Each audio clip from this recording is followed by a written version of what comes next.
Paladins are a fan favorite for a reason. They're great at a lot of things and fulfilling a surprising amount of roles. So today on J&J Tabletop, we're going to continue our series talking about the best subclasses by giving you our top 3 for the Paladin in 5th edition Dungeons & Dragons. Stay tuned.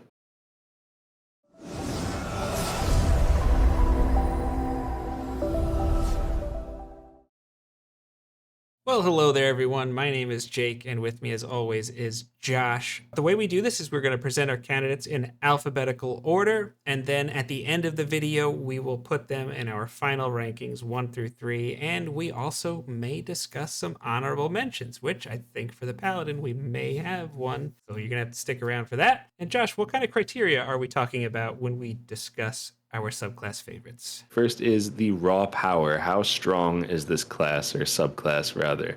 Typically there's going to be a combat emphasis on there. Next we're going to talk about how well this subclass enhances what the base class is trying to do.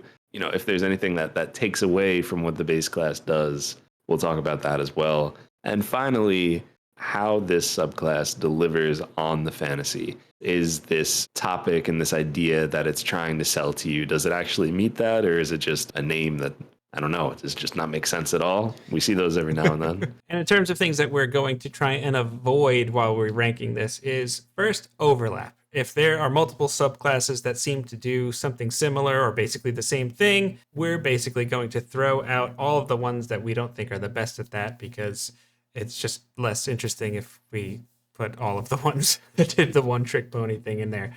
Number 2, we are not going to be discussing role playing because, to be honest, every type of character you can make, if you design them well, can have a fun role playing element to them. So that's not really going to be part of this.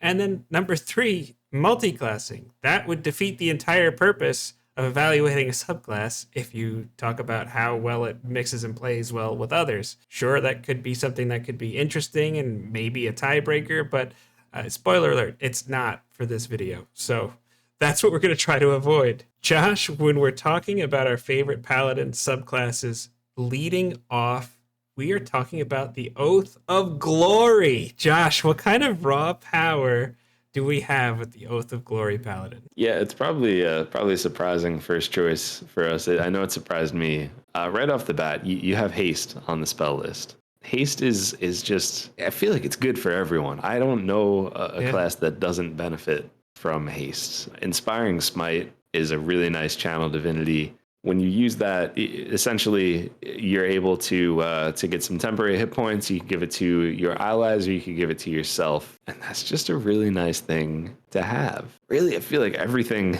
in this glory subclass is just good, Jake. Yeah, it actually even enhances my favorite ability, which is everyone's best ability, and that is their availability. The Aura of Alacrity. Hey, you like moving? Well, now you can move better when you've got 10 extra feet of movement, and you can share that with your friends if they're within 10 feet of you and they start their turn there. I love that. They've also got a great capstone ability in this subclass, Living Legend. Essentially, you're making sure that at least one of your attacks is hitting, even if you missed on Every one time. of your turns. Yeah. You could also have advantage on charisma checks, and you can re-roll a saving throw. I don't even have to say how helpful that is. Like, what are the 3 things that a paladin does most of the time? They're striking, they're tanking, or they're being the party face. It checks off all those boxes, which I guess just puts us right into enhancing, right? Living Legend freaking enhances everything, you know?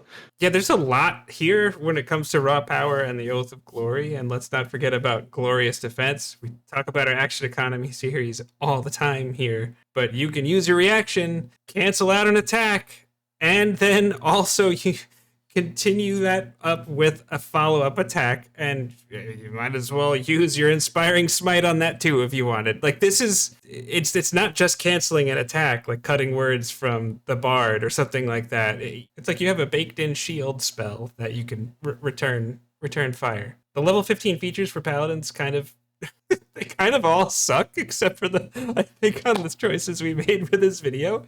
And this is one of my favorite ones. A lot of these abilities are doing multiple things, but everything is making you better at hitting, making you better at either avoiding being hit or turning hits into misses. And then you even have abilities that help you with being the face of the party. So like, how well does it enhance the base class? It does a tremendous job. Our last point here that we'd like to talk about is the delivery on a fantasy. So Jake, how do you think this delivers? I think in terms of delivering on the fantasy, this is one of my favorites. And we normally have an award for best delivery on a fantasy, and this would definitely be in that list for me. When you think about an Oath of Glory, you're just thinking about moments of glory. These people jump higher, run faster, they're stronger, they're able to do things quicker. It's almost like if you could say, like, if any of the paladins, like, you can't take away magic from the paladin. The glory kind of is the most fightery paladin in that way. So there's something really just kind of cool about it,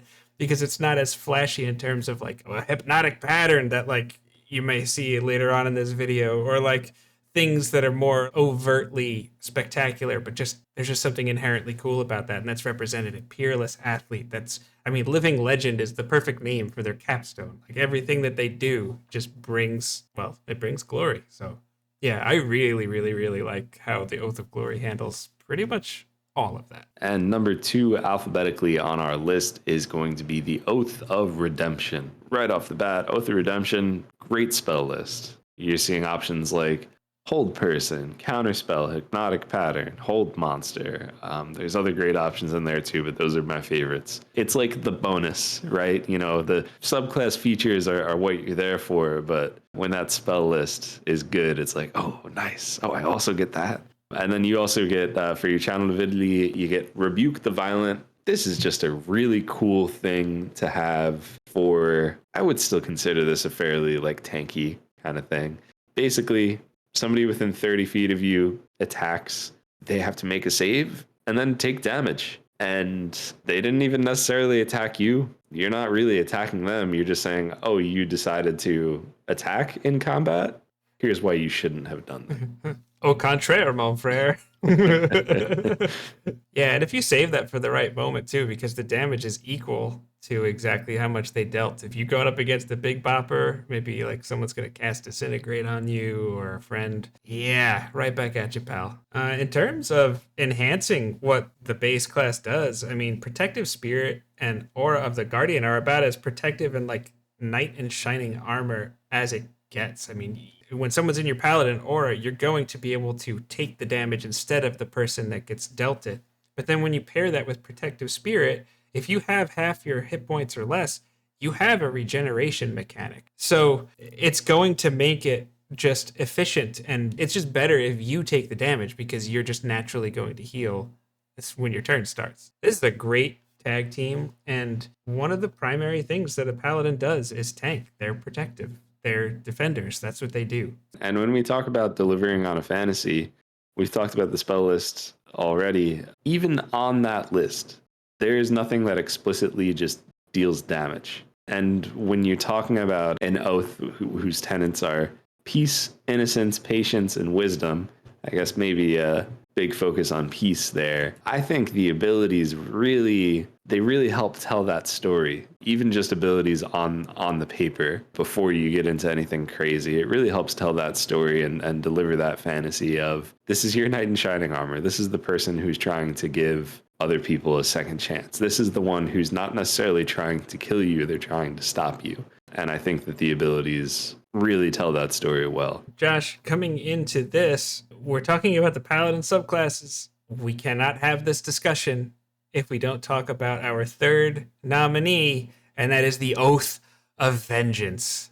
Josh, this subclass is oozing with raw power, and it just starts right with the spell list. Before we get into anything, I mean, it's not that Bane or Protection from Energy are bad spells, but everything else jumps off the page at you. You've got Hunter's Mark, Hold Person, Misty Step, Haste, Banishment, Dimension Door, Hold Monster. Oh, and by the way, you got an enemy, you got someone that you're hunting. Yeah, you can scry on them too. Like, this is just magnificent. And then right away at level 3, when you take your oath, the Vow of Enmity, that gives you advantage on attacks against the single target that you're focusing on. This is just magnificent. It pairs so well with everything you're going to want to do as a paladin. Great weapon master, smiting. The whole package is just so smooth. I love it. Yeah, and if we're talking about like how this enhances the base class, right? One of the big things that paladins do is they're that burst damage dealer. They're not necessarily the most consistent damage dealer, but they are the sexiest damage dealer. We talked about this on the fighter video, like nobody hits more consistently, does more consistent damage output than a fighter. Nobody has a sexier damage output than a paladin. And that's very true here. But the way that they enhance that is you have these abilities that they give you more opportunities to hit, and they give you better chances of actually hitting, so that, when you have that opportunity for that, like, I don't know, you're stacking dice with your great weapon master and your smites and all that. They're just giving you better chances to just be that really good striker. Even if you go back to some of the spells like Misty Step and Dimension Door, you're going to have more uptime, right? Your target tries to get away. Not so fast, pal. I'm going to get you.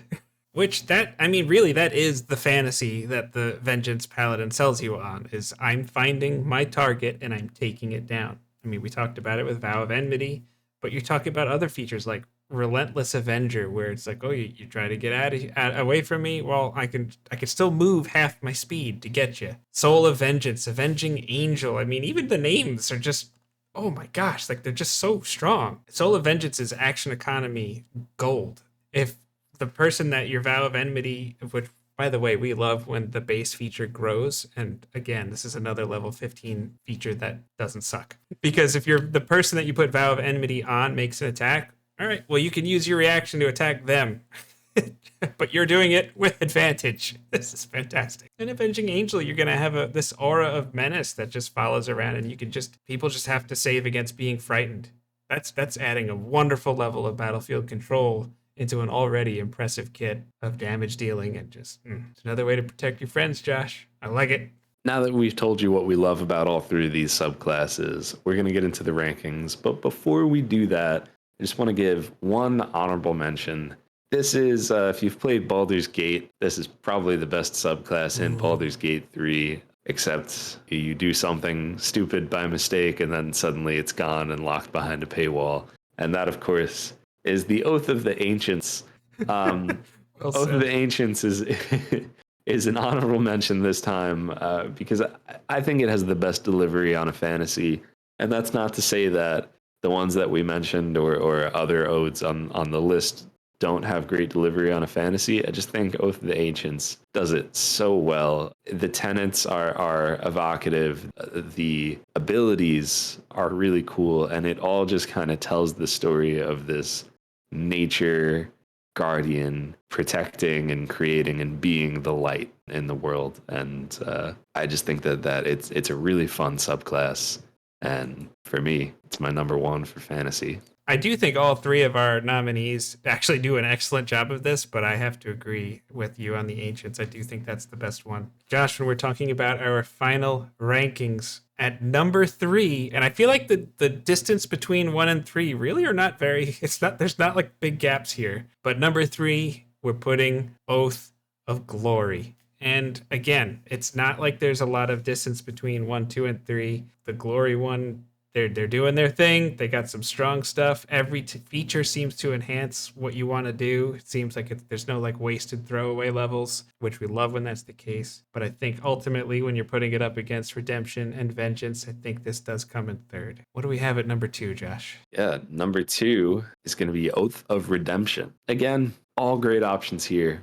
And Oath of Redemption, it gets another thumbs up for me for being the best tank. I think this is the number 1 tank definitely out of what we listed here, and probably out of all the other oaths. But when it comes to the very best and our number 1, I just don't think the Oath of Redemption holds up. Yeah, because I mean, typically, conventional wisdom says the best defense is a good offense, right, Josh? They're not going to kill anybody or do bad things if they're dead. So we've got the Oath of Vengeance at number 1. And I kind of love when you see something that came out of the player's handbook. It's like, what do they call that? From start to finish, from wire to wire. Like, right, the horse goes wire to wire as up in front and takes the lead.